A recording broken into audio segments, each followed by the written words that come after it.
Kong Ernix, syempre nandun yung mga naging part ng Quadcom na Young Guns sa Good Government. Pero basically, we're there. Ano ba tayo doon pare? Parang support, moral support staff. Ganun ba? Hindi naman. Hindi, syempre katulong nila kami for possible na yung mga ganito, yung mga talking heads natin, mga for interviews.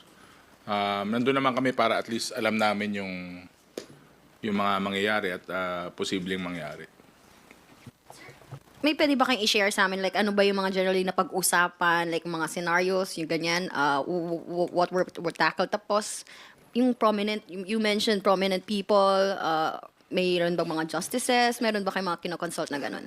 Wala pang scenario building, wala pang nothing formal. So, parang meet the team, meet the group, parang ganun lang. Nothing too formal. More on, yun nga, sabi ni Kong Ernix, meron yung mga nagvo-volunteer. Tapos, pero basically, in-house pa rin naman tayo. Tayo lang din yung mga nandun.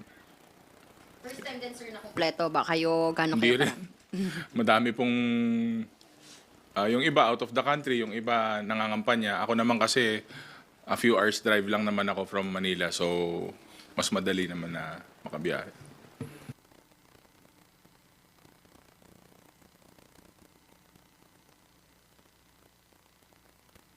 Rosalicas from UNTV. I-follow up ko lang, nabanggit kasi ni Kong Ortega na yung Young Guns, yung yung support group. Yung usually nakikipag-participate sa good government and Quadcom hearings ang support group nitong prosecution panel ng House for the impeachment trial. Tama po ba?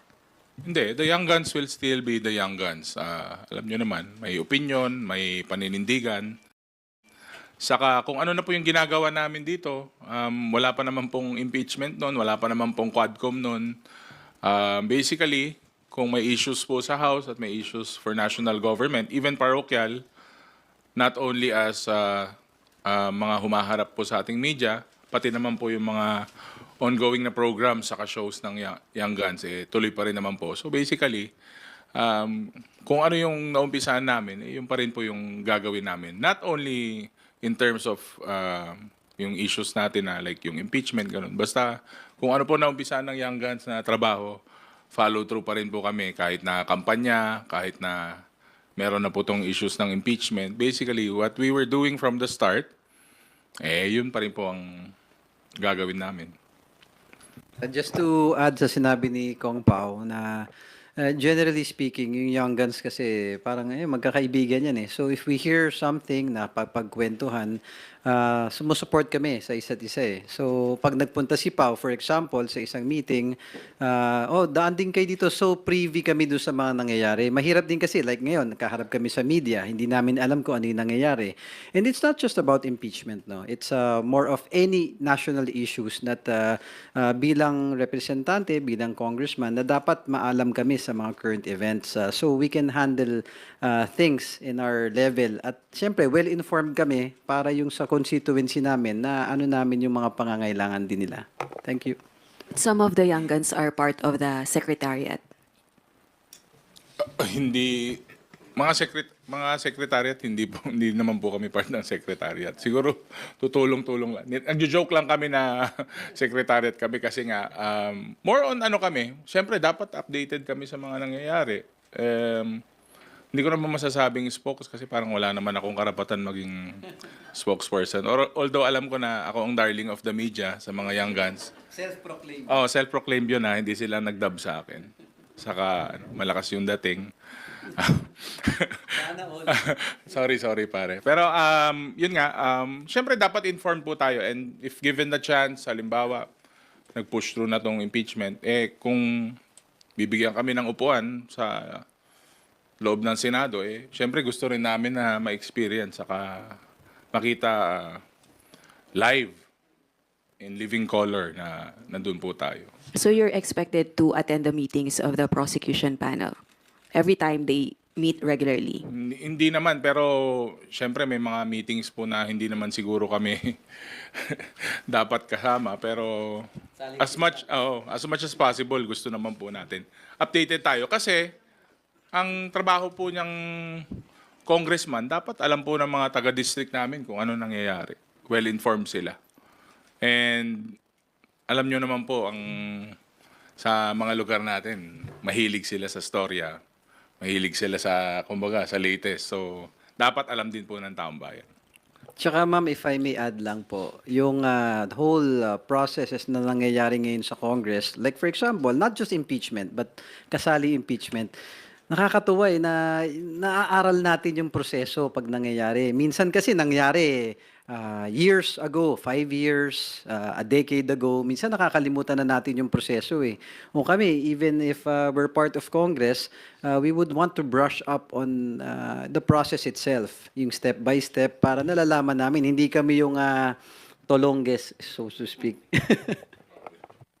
Matanong ko na lang din po, hindi po ba kayo nag-aalala na baka po mawala ng jurisdiction ang 19th Congress regarding po dun sa impeachment complaint? Kasi si retired Supreme Court Associate Justice Ascuna made a statement saying that if hindi po nakapag-acquire ng jurisdiction yun pong 19th Congress at sisimula na yung 20th Congress, mawawalan po ng effectivity yun pong mga signatures nyo dun po sa 4th impeachment complaint.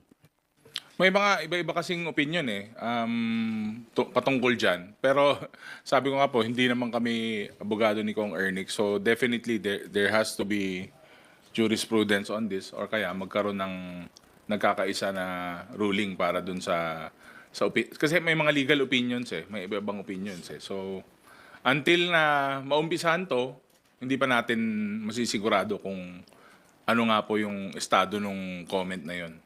So I guess they have to make a ruling on this. Supreme Court po ba o ang Senate ang kailangan magkaroon ng ruling? In-house yun so Senate first nasa kanila na rin lang yung bola. So sabi ko nga, hindi natin masasabi hanggat hindi na po naumpisan kasi mahaba po yung proseso niyan. Hindi naman po impeachment agad So marami pang administratibo na kailangan ayusin. Thank you po. Thank you, Rosalie. Next question will come from Krisa Janelle Subing-Subing of Inquirer. Hello, good morning po, Kongs. Tama po, no? To convict the Vice President, you only need to convict on one article of impeachment. Tama po ba?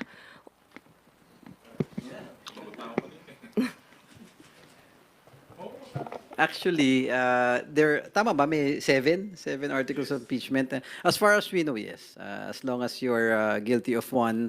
Kasi you can, pwede kang magsampa ng impeachment complaint with just one article So, one should be sufficient, yes. Is that why kaya nyo po ginawang primero unong article of impeachment yung tungkol sa assassination threat against the President po? Because you have the strongest evidence there po. Actually, in all honesty, yung pagkaka-arrange ng mga articles of impeachment, I don't think hindi naman yan yung mababa pataas I think all bases, all articles are equally important. So it is relative kung sinong tumitingin o bumabasa sa timbang nung article na yon. So we wouldn't want to comment kung ano yung mas matimbang sa hindi. Yes.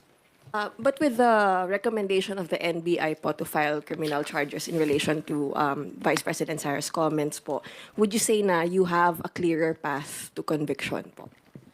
Well, actually, ayun nga nung na-interview kami kahapon, saktong-sakto na sa sasakyan ako, nakita ko na nag-file nga yung NBI.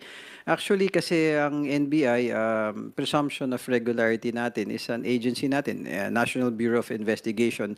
They would really dig deeper Hindi sila yung tipong magsasampa-sampa ng kaso without having anything tangible So, ang presumption natin that NBI, before filing, inaral nila maigi, nag-imbestiga sila. At although hindi pa natin alam kung ano specifically yung hawak nilang mga evidences, I would assume na mabibigat yung hawak nilang evidence for NBI itself to file such cases. And by evidences, sir, you mean na baka nahanap na po nila yung possible hitman na nakausap or ganun po ba, sir? That could be a possibility, ma'am. Isa sa mga possible. Pero of course, we cannot say until such time NBI divulges yung mga nakalap nilang information. Dagdagan ko lang, para sa akin kasi personal take on this. Pinakamabigat po talaga sa akin yung active threat na yun. The threat to kill the president, the first lady, the speaker. Para sa akin, napakabigat. Bad po yun eh.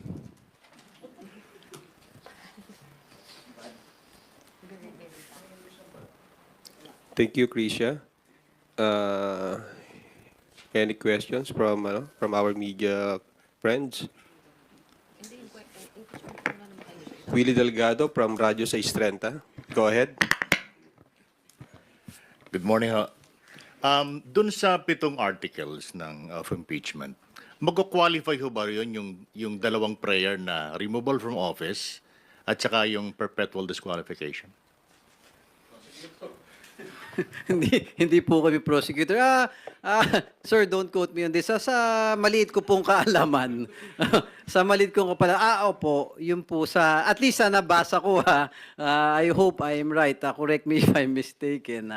Opo, yun po kasi yung talagang charges sa impeachment. Kasi in any impeachment case na dadaan sa Senado as impeachment court, dalawa lang po kasi yung mangyayari doon. It's either guilty or not guilty. Now, when the individual accused is guilty, yung pong nabanggit nyo ang magiging sanction o ang tatanggapin niya. Wala pong labis, walang kulang. Yun po ang nakasaad po sa saligang batas natin. Thank you, Attorney.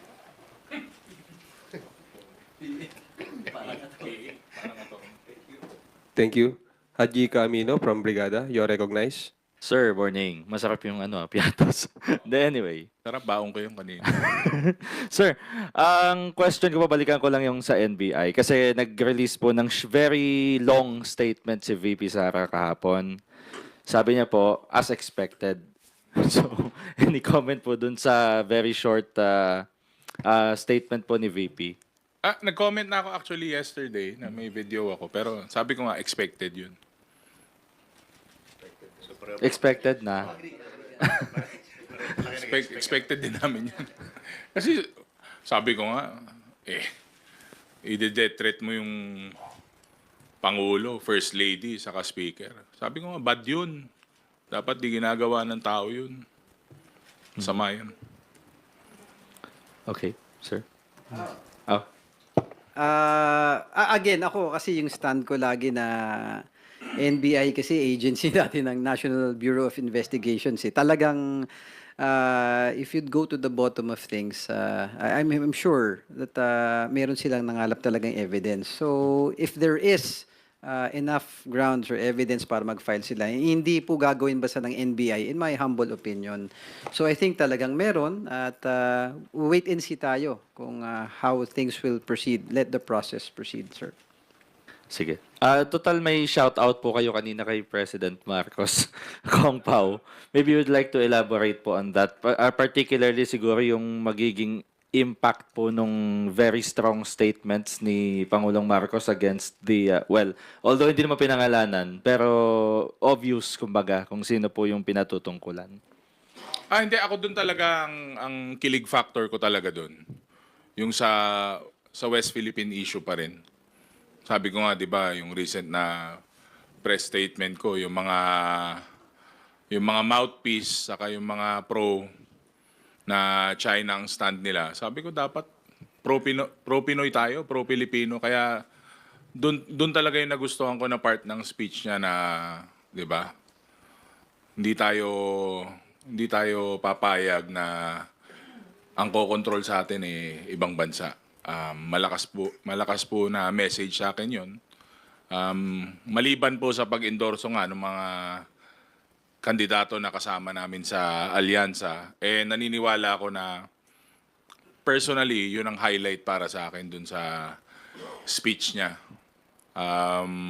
Sayang nga, hindi ako nakasunod pero nagkaroon din kasi ng alyansa na mini rally doon sa amin. Dumaan sila sa San Fernando, La Union. Kaya nag-host na lang ako at syempre binigyan natin ng daan para ma-meet din po ng mga taga La Union yung mga ilang kandidato ng alyansa. Pero sa akin yun yung highlight ng buong speech niya. Just to add, sir, ako yung Ayokong mag... Hindi kasi naano ko doon sa sinabi ni President BBM, yung issue-based, yung mga kandidato doon sa alyansa. Actually, medyo kinikilabutan ako nung pinapanood ko yung speech ni Pangulong Bongbong Marcos na talagang nakita mo yung stand ng mga kandidato sa alyansa, very issue-based eh.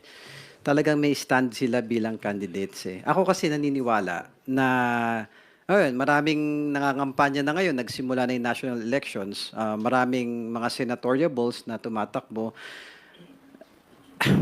Hindi kasi masyadong accepted sa akin na yung sinisigaw ng kandidato, iboto mo ko dahil dala ko si gantong kandidato.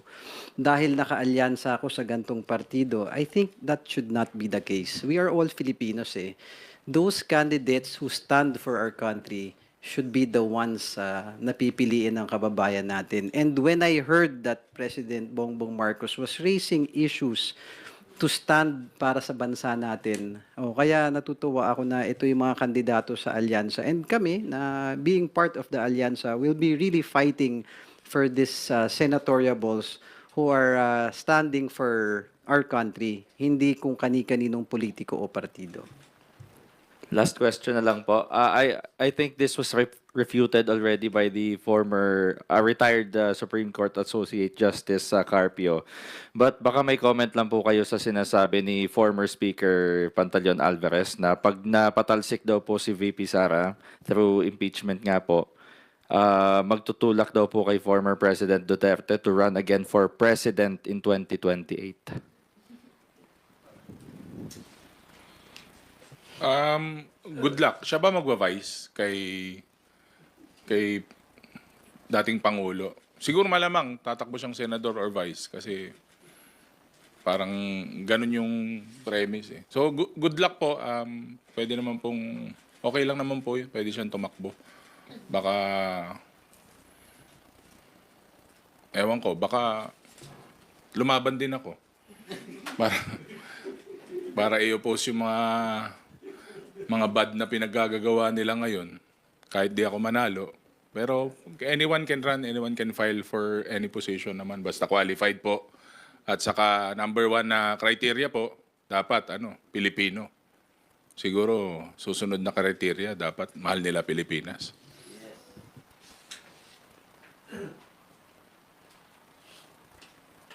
Thank you, Haji. Melanie Reyes from Radyo Pilipinas. Sir, good morning. Sabi po ng NEDA may panandali ang pagtigil ng US aid assistance. Other issue naman, sir, bukod sa impeachment. Sa inyong palagay, sir, anong pwedeng magawa ng gobyerno for long-term economic resilience para mabawasan yung dependence natin sa foreign aid?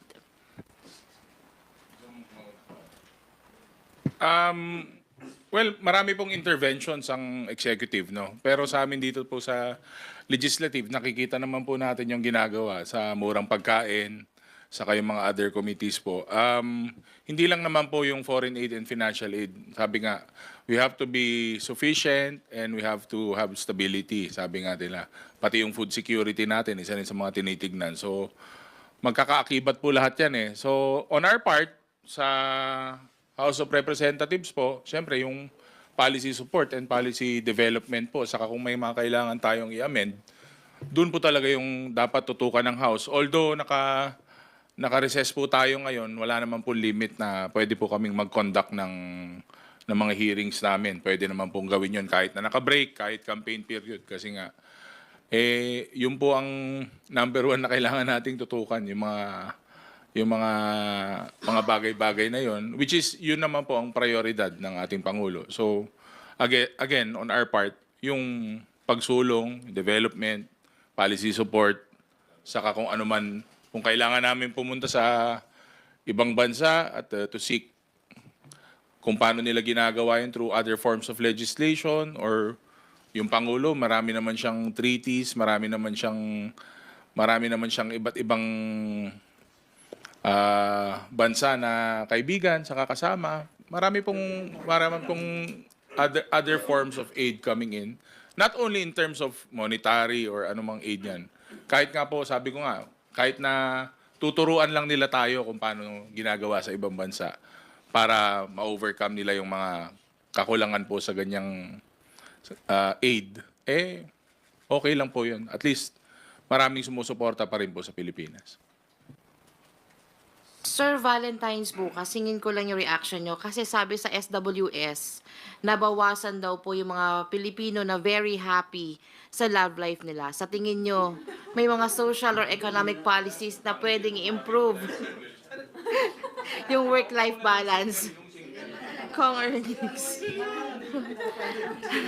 Sabi sir ng SWS, nababawasan daw sir yung mga very happy sa love life nila.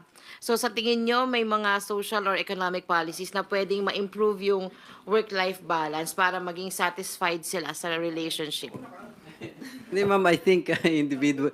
Ano yan pang individual to be honest. Siguro antayin natin yung regalo ni Lord. Hindi kasi sa totoo lang. Single. Hindi, ano lang kasi iba-iba talaga ang scenario Minsan lahat ginawa mo na, wala pa rin wala pa rin si the one Hindi, at the end of the day, darating at darating naman yun, yung happiness natin. Pero in terms of government, anong pwede nating gawin? Dapat balance lang talaga. We should make time kapag meron kang mga pag all work ka, puro trabaho ka, hindi mo mababalansin sa family o love life mo.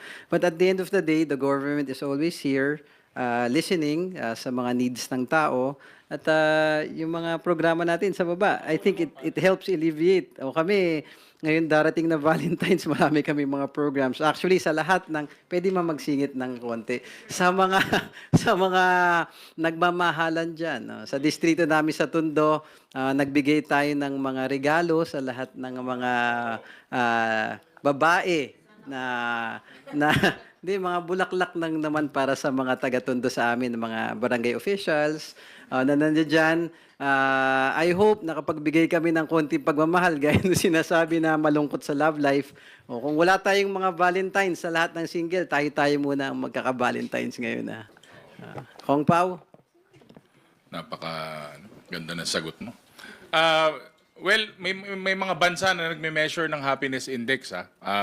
Like for Bhutan, mini-measure nila Pero karamihan po ng resulta nun nanggagaling po sa contentment. Hindi naman po siya sa love life o sa sweldo o sa trabaho. More on contentment. Kumbaga, kung anong meron sila, happy na sila doon. Kaya nga, pero minsan, pag naisip mo rin, di ba, pag tinanggal mo yung PP sa happy, high. Di ba? So, kailangan laging kumpleto. Hindi mo pwedeng tanggalin yung 2 P sa happy. Di ba? Bakit kayo tumatawa? Hindi, pero alam mo, totoo yun. Sabi ko nga, siguro ang sikreto dyan is yung contentment. Pero hindi naman ibig sabihin dapat makontento ka na kung nasan ka ngayon o kung anong meron ka. Siguro, basta lumalaban tayo ng tama, saka masaya ka sa kung anong meron ka, yun yung tunay na happiness. Ayun lang po. Thank you. Happy Valentine's. Thank you, Melanie. Vivian Gulia from ABS-CBN2. Good morning po. May we get your reaction dun sa sinabi ni Senate President Francis Escudero na walang epekto yung NBI recommendations sa napipintong impeachment proceedings, walang bearing yun at walang kinalaman yun doon? Sorry, hindi ko mag-get yung point kung bakit walang kinalaman. No, siguro, ang sinasabi ni Senate President Chis Escudero is dun sa whole process ng impeachment na gagampanan nila senators as impeachment court. Siguro, ang magiging kinalaman, eventually, if the NBI evidences will be presented, dun siya magkakaroon ng timbang. Pero for now, it would not, I would assume na ang ibig sabihin ni Senate President doon na hindi makaka-affect ng mga decisions ng Senate whether or not to proceed at this time for the impeachment court. Thank you, ma'am.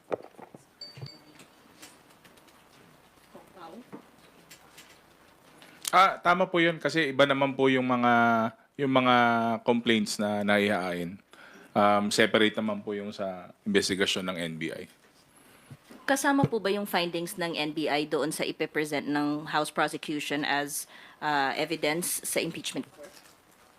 I wouldn't know if that will be included, pero syempre, yung mga final po na affidavit, dun po ang concentration talaga nung mga gagamitin na ebidensya ng prosecution. Ako naman, opinion ko, ma'am, we cannot know for certain at this point. But it is highly probable because I think it's a smart move na kung andiyan dyan yung ebidensya, may nangalap na hindi pa gamit ngayon ng prosecution team, they could simply use it kasi galing naman sa NBI. But with the NBI's findings, do you feel na sure shot na yung first article of impeachment on convicting? In my honest opinion, ma'am, there's nothing sure until nandoon na tayo sa impeachment court. But I think, like yung binabanggit ko kanina, mabigat na timbang yun kung titimbangin mo yung ebidensya kasi hindi siya hearsay eh. Hindi siya galing kung saan-saan lang, galing siya sa NBI natin. Like I said kanina, na hindi ilalabas ng NBI yung kaso na yun nang wala silang mabigat na hawak. Also, your reaction na wala raw clamor sa Senate to call for a special session for the impeachment. Sino pong nagsabi na walang clamor? Gusto ko naman. Senator J.V. Ejercito. Oh, okay. Is he speaking for the entire Senate or is he speaking for... From what he knows. From what he himself? knows. Okay. Pero syempre, yung mga ganong bagay, ano naman yan eh, pare-parehas kami na body.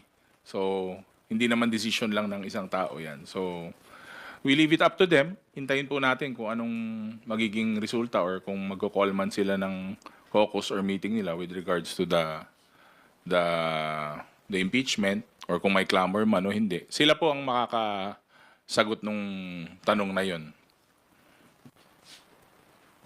Last na lang po. Doon sa may kinakasaraw po na malakihang rally yung progressive groups to urge the Senate to act on the impeachment complaint.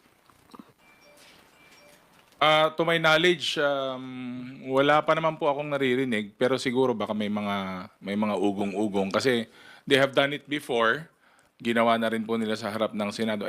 Karapatan naman po ng mga progressive groups o yung mga kung may mga nagnanais po na umusad po ito. Again, sabi ko nga po, on our part, sa Kongreso po, nasa court na po nila yung bola. So, we leave it up to the wisdom of the Senate.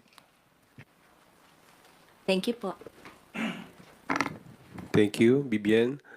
Ines Capanti of GMA Online. Good morning, sirs.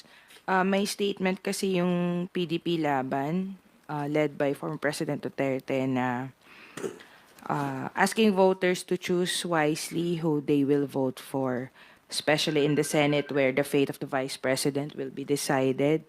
And they also said at the end of the day, impeachment is a numbers game and the more allies she, referring to the Vice President, has in the Senate, the better for our country.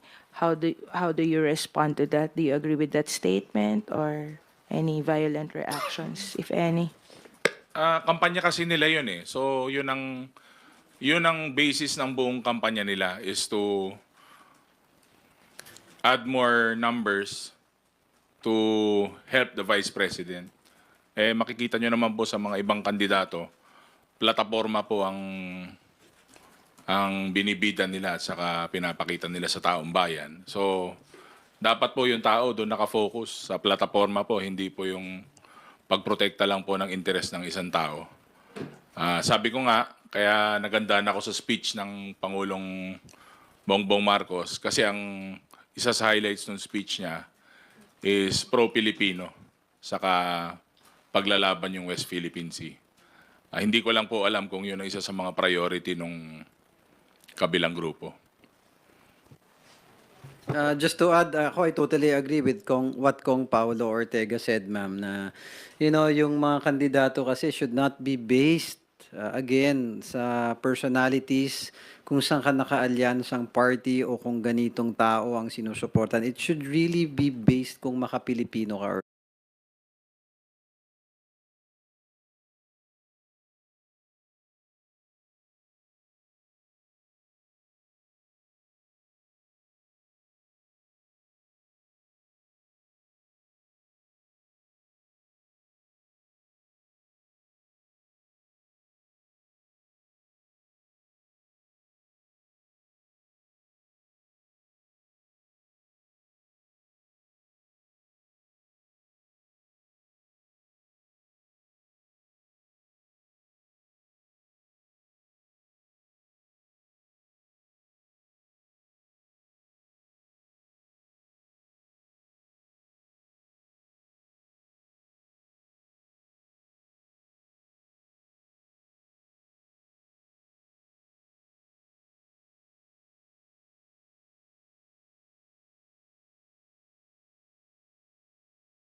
Hindi. We should really unite as one in fighting for our country eh. So, nag-iikot-ikot yung mga candidates ngayon. I do agree na sinabi, piliin nating maigi. Pero ano ba yung tamang basihan? Is it because para sa isang tao or is it para sa bansa natin? At the end of the day, dapat pro-Philippines yung mga pipiliin natin.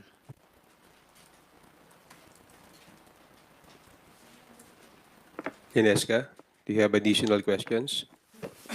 Okay na po. Thank you. Thank you. Last question for today. After Junix Duruño of Filipino Mirror, you're recognized.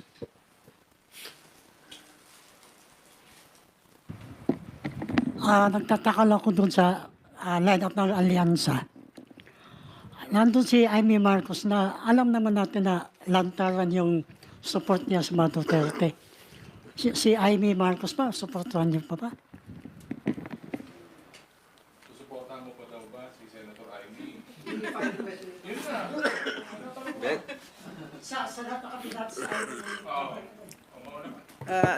Being part of the Alyansa, we would be supporting the entire slate of Alyansa because we do believe in what they can do for our country.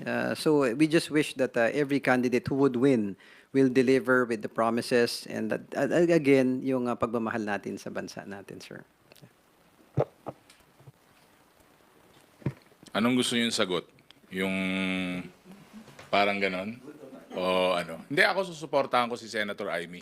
Kasi unang-una, maliban, siyempre alam naman natin na kapatid siya ng Pangulo. Pero sabi ko nga po, marami po siyang naitulong sa probinsya namin, sa La Union.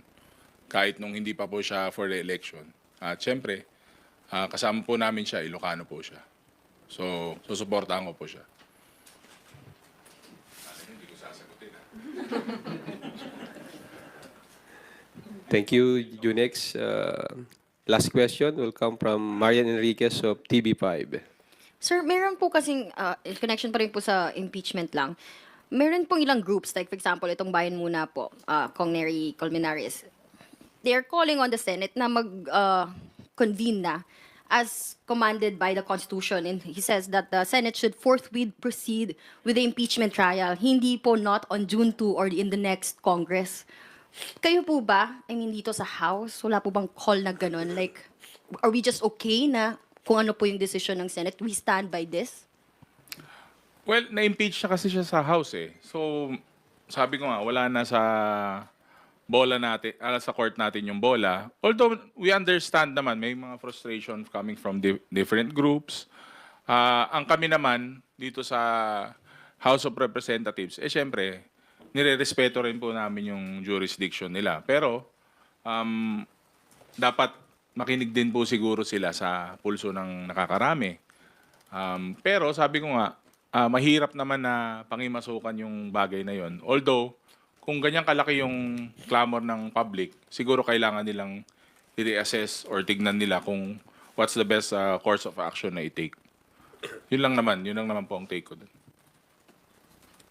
Well, like what Kong Paulo was saying, narinig ko kasi yung word na forthwith kanina. Yun talaga, it simply means, if I'm not mistaken, it has to be immediate, without delay. Relative kasi yung delay na sinasabi na kesyo may ganito, kesyo may ganyan. Ang analogy ko lang, in my humble opinion, tayo, mga Pilipino, pag sinabing immediate, may kailangan kang gawin. Immediate, kailangan bayaran mo yung kuryente mo. Kailangan bayaran mo yung tuition ng anak mo. Kailangan immediate, makabili ka ng gamot ng pamilya mo. When you say immediate, dapat agaran. You go out of your way para magawa agad if it's immediate. Yun yung forthwith. So in my opinion that's what should be done. But again, like what Kong Paulo was saying, na mahirap pang himasukan yung decision ng Senate. And we respect our co-equal branch, yung Senate. And also, may comment nga na yung 4 months, masyadong matagal yon. Do you think yung 4 months on June 2 in the next Congress pa, gaano katagal ang 4 months in comparing to 4 with it? yun nga, sabi ko nga, nasa sa kanila talaga yun. Pero marami nagsasabi. I mean, medyo matagal nga yung 4 months. Kasi nga, pero you have to understand also na special po yung sitwasyon ngayon dahil kampanya. So, campaign period din ngayon. Marami po yung, actually, nag-iikot na sila ngayon, yung mga ibang senators namin. Pero sabi ko nga, mataas po ang respeto natin sa Senado.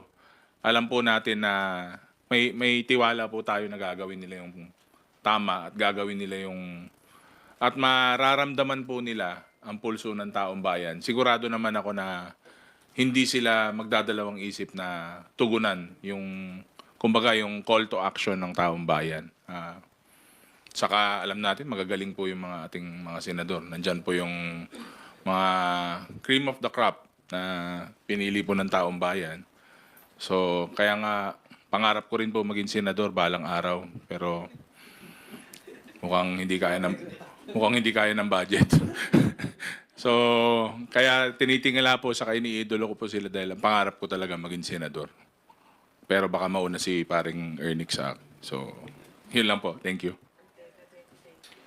Sir, tungkol lang sa SWS survey rin, I don't know if you've released a statement na regarding to nga sa ayuda, no, na 90% po of those aware, for example, sa 4Ps, they view it as either very helpful or somewhat helpful. Any comment po on that? And lalo na nga may mga, critics po na sinasabi nga na napupolitika po ito pong mga ayudang ito.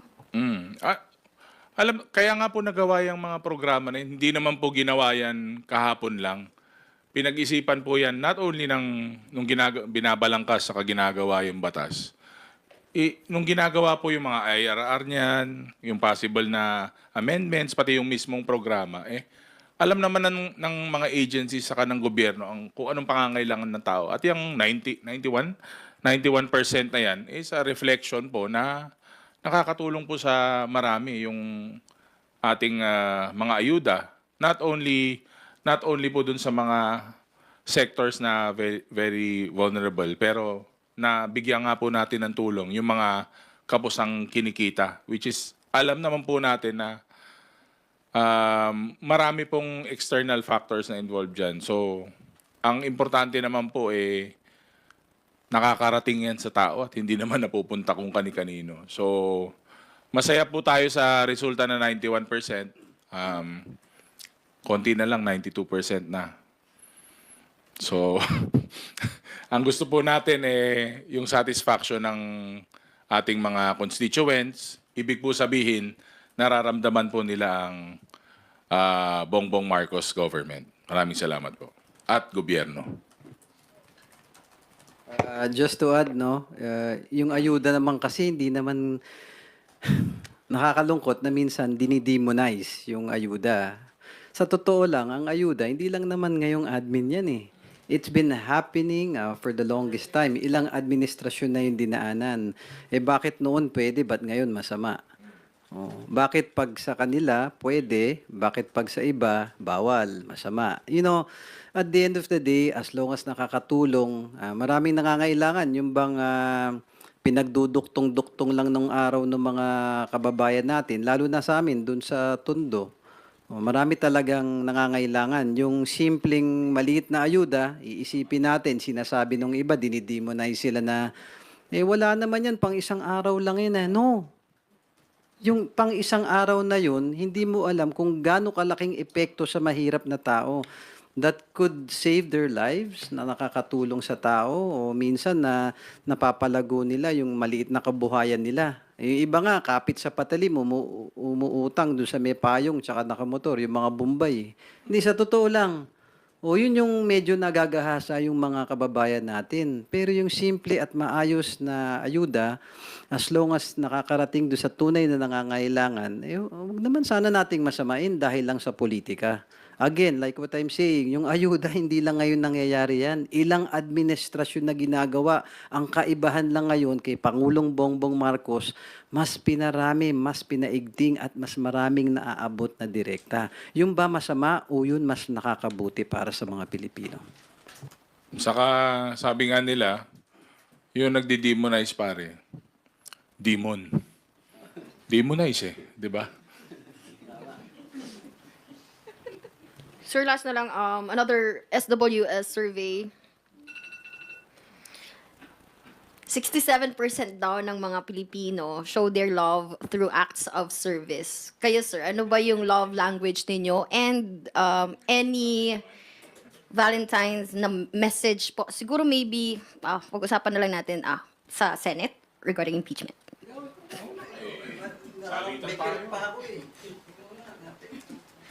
61% ang 67 acts. Oh, tama naman 'yun kasi nga action speaks louder than words, 'di ba? Alam niyo ba 'yon? O ngayon yun lang narinig? Oh, alam niyo 'yon, 'di ba? So sabi nga nila, sa amin merong may sikat na Ilocano na phrase Sabi nila aramid ti pakakitaan. Ang ibig sabihin nun, yung gawa mo, doon nila ibabase yung serbisyo o yung pagkatao mo. Dapat nakikita nila sa gawa. So, para sa mga nanonood po, syempre, iba naman yung salita ka lang ng salita, mas maganda yung pinapakita mo talaga. Saka binibigyan mo ng kabuhayan yung salita mo. So, ano yung susunod na tanong? Any message na? Valentine's message. Baka may gusto kayo sabihin sa Senate. Are you Valentine's message sa akin? From me? Sa Senate? Sa Senado, hindi lang naman sa Senado, siguro sa Senate, sa Office of the President, sa Office of the Vice President, sino pa ba mga local governments natin, mga barangay officials. Mahal na mahal po kayo lahat ni Paulo Ortega.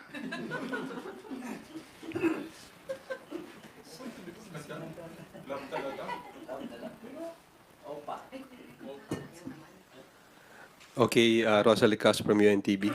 Sorry po, super pahabol. Kasi po si House Deputy Speaker Frasco, nagpaliwanag po siya dun po sa reason why he voted for the impeachment of the Vice President. And he explained, I quote, "I signed the impeachment because of you, because of our programs, projects, and progress." He was talking to his constituents in a campaign rally, I guess, or in a caravan services. "I cannot risk our projects, programs in Liloan if I will not join the majority." Tatanong ko lang po, dun po sa 66 na hindi bumoto, or more than 60 House lawmakers na hindi bumoto sa impeachment ni VP Duterte, do they risk their projects and programs? Mawawalan ba sila ng pondo dahil hindi sila bumoto in favor of the impeachment of the Vice President? Yung 66 ba yung... Sabihin na po natin more than 60 kasi Oo. 240 po kayong bumoto. Yeah, hindi naman po sila magiging congressman kung nakasalalay lang sila sa plans at programs na ine-expect from the national government. May mga kanya-kanyang programa po naman lahat kami, pare, 'di ba? Lahat naman tayo. Kanya-kanyang desisyon po 'yan. Wala pong pilitan, wala pong puwersahan. Parang ako, pulso po ng distrito ko yung ginagawa kong basehan para dito. So, hindi ko rin naman po pinaliwanag kung bakit ako bumoto. Actually, number 8 po ako sa pumirma. Pero hindi ko po pinapaliwanag yon dahil alam ko na yung desisyon ko, it's a vote. It's a simple vote. Hindi ko naman pinaliwanag na nag-anti-divorce bill ako. Kasi yun po ang pulso ng aming distrito. So, para sa akin po, in some places, siguro, merong epekto. Pero ang sabi ko nga po, yung mga congressman, yung mga local officials na nandyan, sila po ang kaharap ng tao araw-araw. Sila po ang nakakahalubilo ng tao araw-araw. Siguro kung pulso lang sa pulso, lamang yung incumbent na congressman, lamang yung tao na nagsisilbi na nandyan, over dun sa kampanya lang na magpapakita tuwing kampanya kumpara sa taong naging leader at tumutulong sa taong bayan ng 3 taon or more than 3 years na. So, for me, it's a vote for the jurisdiction, for the district. And may kanya-kanya po kaming rason kung bakit bumoto kami o hindi.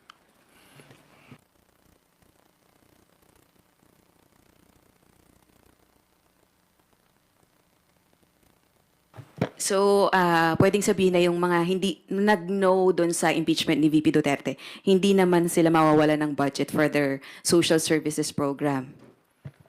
I doubt hindi naman ganun yun, kumbaga. Saka may mga kanya-kanyang local na programs na rin sila. Hindi naman po ganun dito sa Kongreso. Actually, in the past few years, makikita naman po nila kung paano po ang support coming from the House of Representatives and the administration as well. Alam naman po nila lahat yun. Thank you. Now, let us hear the closing remarks of our honorable guest before we end our press conference. Again, friends from the media, mga kababayan natin, mga Manileño at mga Batang Tondo, Happy Valentine's Day sa inyong lahat. Sana na yung let love, hindi, sana yung pag-ibig nasa mga puso natin. At the end of the day, mahalin natin yung kapwa Pilipino natin. Yung kalaban nasa malayo, nasa labas. Pro-Philippines, puro Philippines. Tama. Happy Valentine's po sa lahat ng mga nanonood saka nakikinig, lalong-lalo na po sa asawa ko. Mahal na mahal kita. Tapos, siyempre, dapat ganun. Diba? Tapos sa ating mga supporters, sa ating mga nakikinig, lalo na po dyan sa probinsya ng La Union, I love you 3 times a day.